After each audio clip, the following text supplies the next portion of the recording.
Level playing field کا تقاضا، NAB کے بڑے بڑے رہنماؤں کے کیسز اور شہباز شریف صاحب کی دوبارہ سے لندن روانگی۔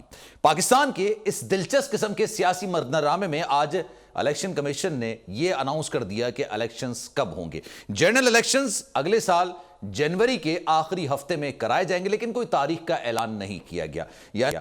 یعنی 9 نومبر جو صدر مملکت صاحب کی طرف سے تجویز دی گئی تھی اس کو یکسر مسترد کیا گیا ہے، اور اگر کیلکولیٹ کیا جائے نا تو یہ قریباً 150 سے 180 دن بنتے ہیں، یعنی 3 مہینے سے لے کے 5 مہینے تک کا یہ سفر جو ہے اب یہ آگے بڑھتا جائے گا۔ شیڈیول کا اناؤنس کر دیا گیا ہے، لیکن اکثر لوگ یہ سوال کر رہے ہیں کہ جناب یہ پہلی بار ہوا ہے کہ آپ نے جنوری کے آخری ہفتے میں الیکشنز کرانے کا اناؤنس تو کر دیا ہے، لیکن تاریخ کیوں اناؤنس نہیں کی؟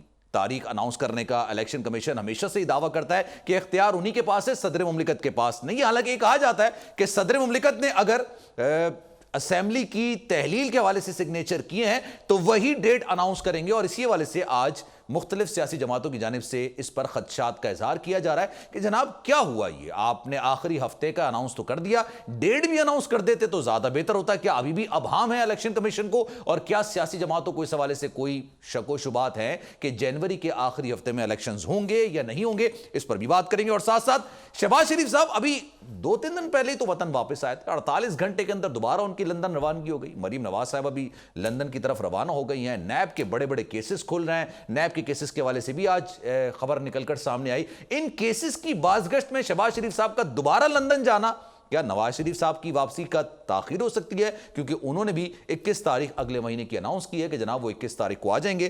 تو اگلے 1-1.5 مہینے کے اندر سیاسی منظرنامہ بن کیا رہا ہے، اس پر ذرا بات کریں گے۔ سبسکرائب کریں اور بیل دبائیں تاکہ کوئی خبر رہ نہ جائے۔